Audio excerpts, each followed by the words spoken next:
महाचंडी मुक्त केशी बलिप्रिये कुलाचार प्रसन्नस्ये नमस्ते शंकर प्रिये भोरदनस्ते। दोस्तों, सावन के महीने में शिव आराधना के बारे में चलिए जानते हैं श्री हंसानंद तीर्थनाथ जी के पास। जय माँ काली सर जी। जय गुरु, जय माँ तारा। सर, भगवान शिव की पूजा या रुद्राभिषेक आदि महामृत्युंजय जाप ये सब करने के लिए पंडित जनों का कहना है कि शिव वास का विचार करें, शिव आराधना या अभिषेक करें। तो ये शिव वास क्या है, जरा हमें इसके बारे में बताने का कष्ट करें। शास्त्रों में भगवान शिव का उपासना, रुद्राभिषेक, महामृत्युंजय जाप, इन सभी क्रियाओं को जब भी हम लोग शिव से संबंधित जो भी अनुष्ठान करने जाते हैं तो इसमें एक ज्योतिष का बड़ा पहलू छिपा हुआ है। शिव जो तत्व है यह एक बहुत ही रहस्यमय तत्व है।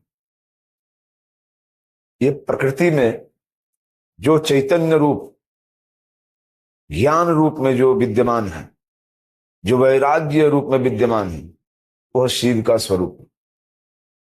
तो जब हम काम्य कर्मों को करने जाते हैं या जब हम भगवान शिव से डायरेक्ट जुड़ के उनके कृपा प्रसाद को पाने का इच्छुक होते हैं, तब शास्त्र के अनुसार कुछ ज्योतिषीय सूत्रों को देखते हुए हम लोग शिव का उपासना करते हैं। हमें हर एक सनातनी हिंदुओं को पंचांग देखने आना बहुत जरूरी है। पहले के जमाने में घर की औरत लोग भी तिथि नक्षत्र का नॉलेज लगभग रखा करती थी कि कब कौन तिथि लग रहा है, कब कौन तिथि छूट रहा है। आज धीरे धीरे यह विलुप्ति की ओर है। एक छोटी से छोटी बात भी जानने के लिए लोग पंडित जियों पर आश्रित रहते हैं। पंचांग का अर्थ है 5 अंग, जो ज्योतिषियों का प्रतिदिन का जो हमारा जो दिन काल, जो दिनचर्या है, उसके हिसाब से 5 चीजों को हमेशा ध्यान रखा जाता है किसी भी अनुष्ठान के लिए। इसको पंचांग बोला जाता है। तो पंचांग में 5 अंग है: तिथि, वार, नक्षत्र, योग और करण। इन 5 का जो एक साथ कैलकुलेशन है वह है पंचांग। तो शिव की प्रतिष्ठा या शिव की पूजा, रुद्र अभिषेक और महामृत्युंजय विधान करते समय हमें शिववास का नॉलेज रखना बहुत अनिवार्य होता है।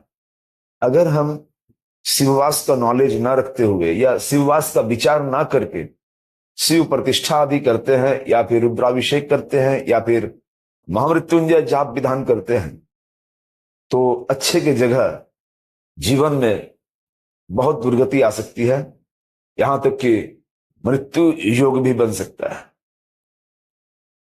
तो मैं बताने जा रहा हूं कि शिववास की गणना कैसे की जाए। जरा इसको गौर से सुनिए, क्योंकि आपने जानना चाहा तभी मैं बता रहा हूं। इसमें हल्का मैथमेटिक्स है, गणित है, कुछ नहीं है। इसको ध्यान से सुनिए। देखिए, महीना जो होता है, मास जो होता है, वो 30 दिन का होता है। और तिथि भी एक महीने में 2 पक्ष आता है, शुक्ल पक्ष और कृष्ण पक्ष। जब शुक्ल पक्ष का अंतिम दिन आता है वो होता है पूर्णिमा, और जब कृष्ण पक्ष का अंतिम दिन आता है वह होता है अमावस्या। अमावस्या के ठीक बाद जो प्रतिपद तिथि आती है वह शुक्ल पक्ष में आती है, और पूर्णिमा के बाद ठीक जो प्रतिपद तिथि आती है वह कृष्ण पक्ष में आती है। तो ये 30 दिन को 15-15 करके बांट लिया जाए, और प्रतिपद मतलब एकम, द्वितीया, तृतीया, चतुर्थी, पंचमी, षष्ठी, सप्तमी, अष्टमी, नवमी, दशमी, एकादशी, द्वादशी, त्रयोदशी, चतुर्दशी, उसके बाद पूर्णिमा, फिर इसी क्रम में प्रतिपद या एकम, द्वितीया, तृतीया, लास्ट में चतुर्दशी, फिर अमावस्या। यह तिथियों का श्रृंखला है। हम शुक्ल पक्ष को शुरुआती तौर में लेते हैं कैलकुलेशन करने के लिए, शिववास की गणना करने के लिए। जब पूर्णिमा आए तो वो 15वां तिथि है, और पूर्णिमा के बाद जब कृष्ण पक्ष पड़ रहा है, वह प्रतिपद तिथि जो कृष्ण पक्ष की है उसको 16 दिन पकड़ेंगे, फिर द्वितीया 17 दिन, फिर तृतीया 18 दिन, फिर चतुर्थी 19 दिन। इस तरह से वो जाकर के अमावस्या 30 दिन में आएगी। तो जो तिथि है, कैलकुलेशन, इसकी गणना आप सुनिए। जो तिथि होगी वो तिथि को 2 से मल्टीप्लाई करना है, गुना करना है। गुना करने के बाद जो आता है उसमें 5 जोड़ देना है। 5 जोड़ने के बाद जो आता है उसको 7 से डिवाइड करना है, भाग देना है 7 से। इसके बाद जब भाग शेष बचता है, उस भाग शेष को लेना है कि भाग शेष क्या आया, कि भाग शेष क्या आया। इसका फॉर्मूला जो है, तिथि च द्विगुणी कृत्वा तामे पंच समाजयेत। तिथि को दुगुना करना है और उसमें 5 जोड़ देना है। सप्तभी हरित भागम, 7 से भाग देना है। शेषे शिववाससम, जो शेष आता है वही शिववास। तो उसमें अब ध्यान देना है कि भाग शेष क्या आया। अगर 1 बचता है, 1 आता है, तो शिव कैलाश में बैठे हैं। इन भाग शेषों के अनुसार शिव किस किस स्थान पे बैठे हैं उसके अनुरूप ही वो फल देते हैं। तो अगर भाग शेष 1 आता है, शिव कैलाश में बैठे हुए हैं, सुखदायक है। अगर भाग शेष 2 आता है तो शिव गौरी संग में है, गौरी के साथ है। इसमें भी सुख संपत्ति मिलता है। अगर भाग शेष 3 आता है और इस तिथि में शिव पूजा अर्चन किया जाए, तो भाग शेष 3 अगर आए तो शिव वृषभ के साथ है, वृषभ के ऊपर है, जो अभिष्ट सिद्धिदायक है। अगर भाग शेष 4 आता है तो शिव सभा में है, और सभा में अगर हम उनको डिस्टर्ब करते हैं तो सभायाम, सभा से अगर आप शिव को डिस्टर्ब करते हैं, भाग फल अगर 4 आया तो उससे आपको संताप मिलेगा, दुख मिलेगा, संताप। अगर भाग शेष 5 आता है तो शिव भोजन कर रहे होते हैं और वो पीड़ादायक होता है, वह तिथि पीड़ादायक होता है। अगर भाग शेष 6 आता है तो शिव क्रीड़ा कर रहे होते हैं, खेल रहे होते हैं। इस तिथि में अगर आप शिव अर्चन करते हैं, शिव की पूजा, अनुष्ठान, प्रतिष्ठा, अभिषेक, जाप आदि करते हैं, तो आपको कष्ट मिलता है। और अगर भाग शेष 7 आ जाए, अगर भाग शेष 7 आए, 7, तो शिव शमशान में रहते हैं, और इस तिथि को अगर चुन के कोई अनुष्ठान करे तो वो मृत्यु मिलता है, इसका फल मृत्यु होता है। यह शास्त्र का वाणी है, यह शिववास का कैलकुलेशन है। जैसे उदाहरण के तौर पे मैं पंचमी तिथि को लेता हूं, शुक्ल पक्ष का पंचमी। पंचमी तिथि को चुना, पंचमी को 5, पंचमी मतलब 5 को 2 से गुणा किया, 10 आया। 10 में हमने 5 जोड़ दिया, 15 हो गया। अब जो 15 आया उसको 7 से डिवाइड करेंगे, 7 से भाग देंगे, तो 7 को दुगुना करने से 14 नीचे आया। भाग शेष 15 था, 14, 1 बचा, भाग शेष 1 बचा। तो जब 1 निकल रहा है, पंचमी तिथि का भाग शेष 1, इसका फल क्या है? शिव कैलाश पे। शिव कैलाश पे है और सुखदायक है। तो पंचमी तिथि में शिव पूजा अर्चन, रुद्राभिषेक, महामृत्युंजय जाप आप कर सकते हैं। इसी तरह से आगे की तिथि को लेते हैं। अगर कृष्ण पक्ष में जाते हैं और मान लिया जाए कि कृष्ण पक्ष का द्वितीया तिथि है, तो कृष्ण पक्ष का द्वितीया, जैसे पूर्णिमा तक 15 दिन हो चुका है, फिर प्रतिपद जो आया 16, द्वितीया हो गया 17, तो 17 में हम लोग 2 से मल्टीप्लाई करेंगे। 17 को 2 से गुना करने से 34 आता है, और जो तिथि को 2 से गुना करेंगे उसमें 5 जोड़ना है, तो 34 में 5 जोड़ेंगे तो 39 आएगा, 39।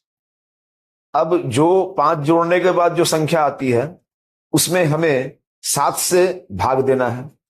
तो जब 7 से भाग देंगे, भाग 5 से लेगा 7, और भाग शेष जो आएगा वह 4 बचेगा। तो 4 नंबर में क्या आ रहा है, मैंने बताया अभी कि 4 नंबर अगर भाग शेष आता है तो शिव सभा में है, जिसका रिजल्ट संताप है, संताप। तो यह रुद्राभिषेक या शिव पूजन के लिए उचित नहीं है। इस तरह से हम लोग सारे तिथियों को कैलकुलेट करके निकाल के एक फॉर्मेट बना के रख सकते हैं, और इसके अनुसार हम लोग पूजा पाठ कर सकते हैं। तो क्या सावन महीने में भी शिववास का विचार करना जरूरी है? शास्त्रों में कुछ कुछ एक्सेप्शनल केसेस भी हैं जहां पर शिववास का कैलकुलेशन करना या विचार करने की आवश्यकता नहीं है। सावन का महीना शिव का प्रिय महीना है। श्रावण के महीने में और कुछ कुछ विशेष दिन है जो मैं बता रहा हूं। श्रावणे अधिक मासे च, श्रावण महीना हो या अधिक मास हो, आर्द्रा यश्च गते रवो, आर्द्रा नक्षत्र में रवि का गोचर बना हुआ हो, सूर्य का गोचर हो, शिवा बिंदु गते योगे, जिस योगों में शिव की प्राधान्यता हो, शुक्ले च व्यतिपात के, योगों में कई योग हैं ज्योतिष शास्त्र में, इसमें शुक्ल योग अगर हो और व्यतिपात योग हो, हरानंग हरिनांच, जिसमें कामदेव का विशेषता हो जिन तिथियों में, महादेव की विशेषता हो जिन तिथियों में, श्री हरि का विशेषता हो जिन तिथियों में, तिथिषु करणे चतुष्पत्ते, सोमवारे सुबह ब्राह्मे, सोमवार का दिन हो और ब्रह्म मुहूर्त का बेला हो, प्रदोषाक्षे अभिजीत क्षणे, प्रदोष व्रत के बारे में आप लोग जानते हैं, प्रदोष काल में, और अभिजीत क्षण जब पड़े, शिवरात्रि आदि पर्वेशु, जब भी शिवरात्रि का या शिव पर्व जब पड़ जाए, उत्सवे च निमित्तते, जैसे शांति स्वस्तयन आदि क्रिया या बहुत बार प्रेत मुक्ति क्रिया में भी पार्थिव शिवलिंग का प्रयोग किया जाता है। और निमित्त के मतलब अगर आप शिववास कैलकुलेट करके कार्य शुरू कर दिए हैं, संकल्प कर लिए हैं, और यह संकल्प उस तिथि से उस तिथि पर्यंत तक आपका है, तो बीच में अगर शिववास नहीं भी है तो भी उस संकल्प के अनुसार वो जो क्रिया आप कर रहे हो तो निमित्त के आ जाता है।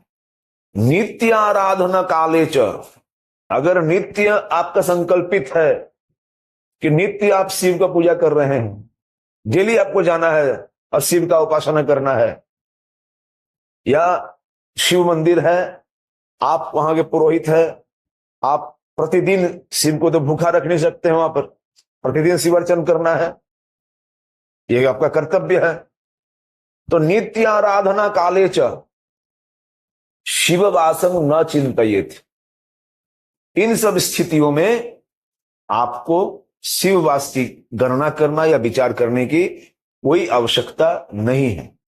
बहुत बहुत धन्यवाद सर आपका। जी धन्यवाद। दोस्तों, वीडियो पसंद आई है तो हमारे चैनल को सबसे पहले सब्सक्राइब कर ले वीडियो को लाइक और शेयर जरूर करें। धन्यवाद।